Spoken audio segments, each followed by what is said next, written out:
ধর্ম হলো মানুষের বিশ্বাসের চাবিকাঠি। এই ধর্ম যদি মানুষের আমানত রক্ষা না করতে পারে, সেই ধর্মের কোনো দাম নাই। একদল ধর্ম ব্যবসায়ী, ভণ্ড প্রতারক, যারা ধর্মকে ঢাল হিসেবে ব্যবহার করে অন্যের আমানতকে খেয়ানত করে, এই কুকুরগুলাই মাফিয়া গ্রুপ বা কুত্তার দল। আমি স্বাধীন চলার জন্য নিজের কক্ষপথ নিজে তৈরি করেছি। আমি সেই কক্ষপথে আর যাইতে পারি নাই, যেহেতু আমার কোনো ধর্ম নাই বা আমি কোনো ধর্মেরও অনুসারী না। আমার সেই কক্ষপথের 3টা ক্যাশ কাউন্টার, মিরপুর, নবাবপুর, মতিঝিল, এই 3টা জায়গার থেকে আমাদের আবাসিক বাড়ি করার হোটেলের ব্যবসার হিসাব করা হয়।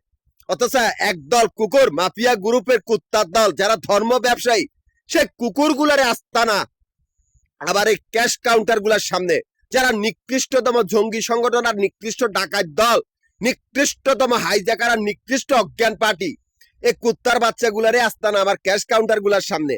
ওরা আমার গ্রুপের সদস্যগুলার খুনি, ওরা আমার জরুরি কাগজপত্র চুরি করেছে।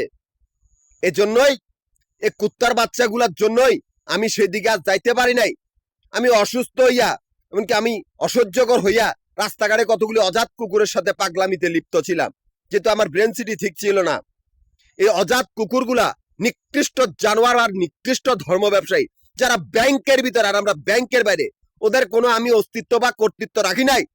ওরা জানোয়ার, ওরা অমানুষ, যাদের অস্তিত্ব আর কর্তৃত্ব নাই, যারা ব্যাংকের ভিতরে আবর্জনা, এমনকি আমার ক্যাশ কাউন্টার গুলার সামনে আবর্জনা। তাই এরাই কোনো দিকে পালায়া বাঁচতে পারবে না। সারা পৃথিবীতে একটাই নাম, প্রকৃতিরাজ।